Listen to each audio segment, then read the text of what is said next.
అవునమ్మా పక్కూరు పని మీద వచ్చాను. ఎట్లాగో భోజనం టైం అయింది కదా అని నిన్ను చూసినట్టు ఉంటది, కాస్త చేపలు తిన్నట్టుంటదని వచ్చానమ్మా. చేపల పులుసా? చేప పులుసు కాకపోతే చింతకాయ పచ్చడమ్మా. నీ చేత్తో ఏం చేసినా బ్రహ్మాండంగా ఉంటది. అది కాదు నువ్వు కూర్చోమ్మా, నాకేం కొత్త ఏంటి, నేను వెళ్ళి చూసుకుంటాను కదా.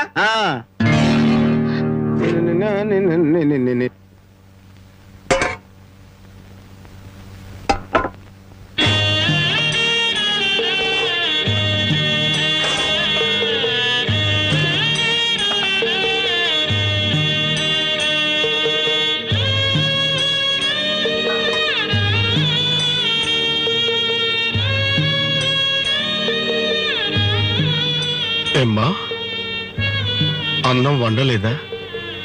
వండటానికి ఏమీ లేదా?